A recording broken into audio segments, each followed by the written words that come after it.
Hello everyone, we're here with the students from the FE group traveling to the US. We're in Santa Clara, California with Applied Materials. Applied Materials, capital semiconductor equipment, all those electronics that you use, we are the ones that make the chips for it, the machines to make the chips. But we also do solar. We're standing here in front of the biggest solar panels of the planet, 5.7 square meters, 5 to 700 watts each one, in the beautiful weather of California. So we had the group visiting our clean room. They had all the clean room attire on, so they looked like members of some religious organization where you only can see their eyes. And now we're enjoying the sun. It was a lot of fun to have you guys here. Hope to see you soon. And let's see who has the next chapter in this story.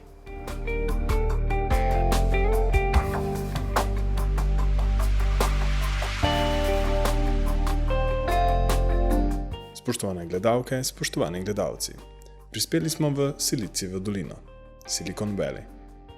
San Jose in manjša mesta, kot so Santa Clara, Sunnyvale, Saratoga, Los Gatos, Palo Alto, skupaj južno od San Francisca tvorijo središče ameriškega tehnološkega razvoja.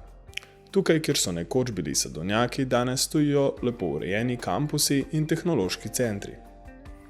Vsi skupaj lepo sodelujejo in ne razmišljajo o konkurenci, ampak o konstantnem razvoju. In kaj je filozofija Silicijeve doline? Optimizem. Ker je optimizem temeljna lastnost za inovacijo. Le kako bi lahko drugače posameznik raj zaželel spremembo od varnosti in pustolovščino od bivanja v varnem kraju.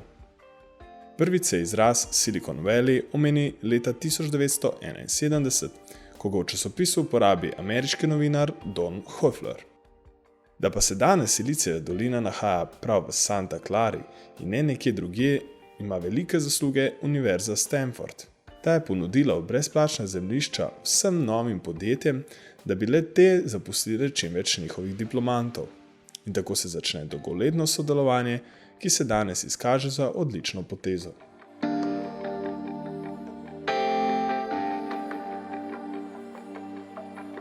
Naša prva postajanka pa je podjetje Applied Materials. Applied Materials is global. We are in many countries across the world and we employ about 14,000 employees as of today. And it's a really great opportunity to keep up with the fast-paced technological environment, especially in the semiconductor industry, that is constantly changing. And there are many inflection points going on at this point in time. And with the rise of the tablet industry, I think our display group will be a great value add to the industry. And that is what's behind me, is our display fab here in Santa Clara. It's our Building 91 campus. And our other business unit, Silicon Systems Groups, otherwise known as SSG, is just down the road, and that is our Building 81, and that is where we house the majority of our engineers and our R&D fab. And that's where we spend over $1 billion a year in researching and developing new products that can really be valuable to the semiconductor industry and to our end users.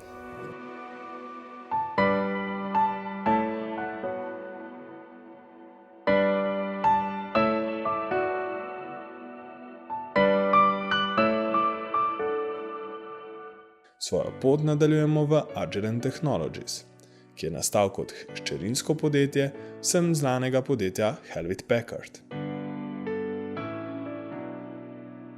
The company that became Agilent Technologies in 1999 started with its roots as the Hewlett Packard Company, which formed in 1939 here in the Silicon Valley, and it was started in Palo Alto.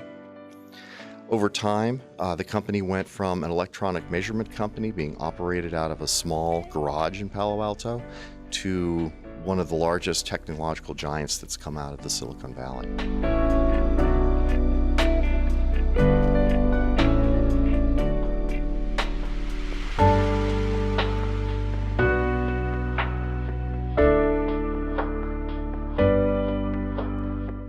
Over the subsequent decades, it moved as a company from being purely electronic measurement to being one that looked at bioanalytical measurements. Once we spun off in 1999, we became a completely separate entity from Hewlett-Packard. We carried on the traditions of measurement excellence and innovation, started all the way back in the HP garage with their first products, and we continue to do that today.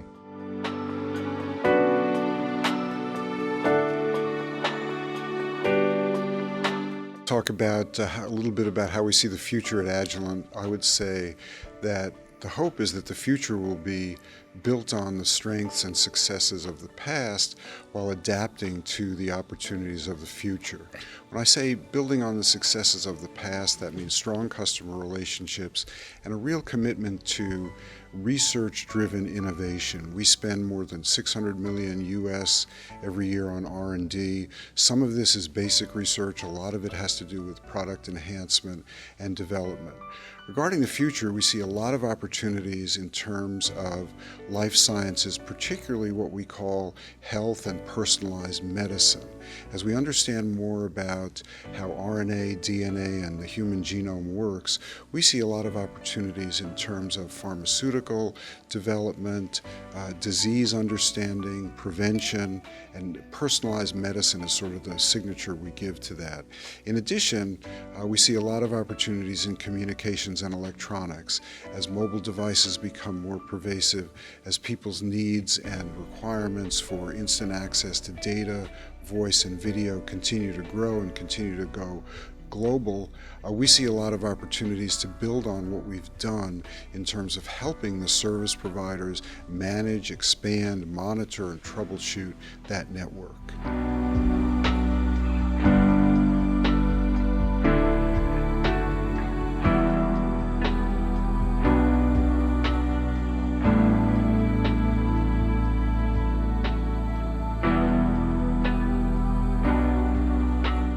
Za konec pa še v Aviat na področje telekomunikacij.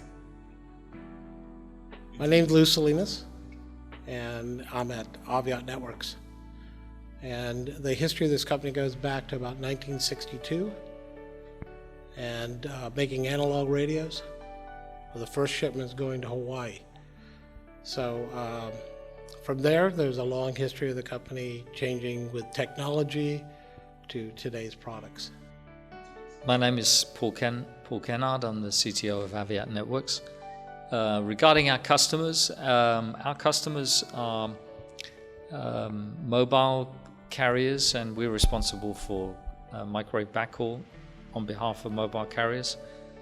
Similarly, we have customers that will also make private networks, such as state and local government, and also private networks for utilities. So these are principally our markets.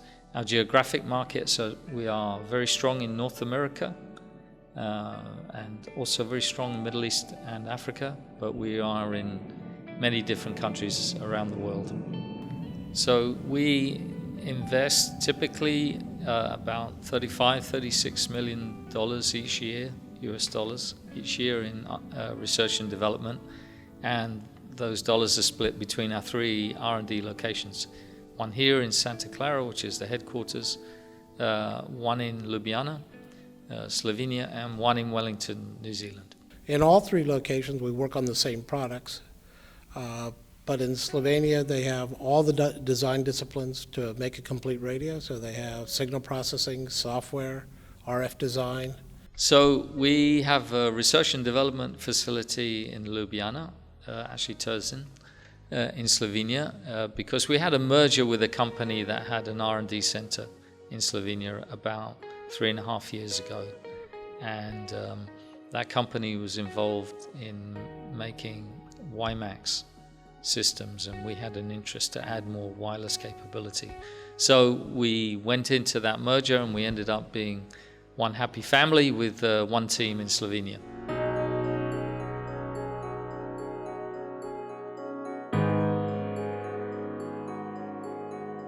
Sedmo oddajo v Aviatu zaključujemo.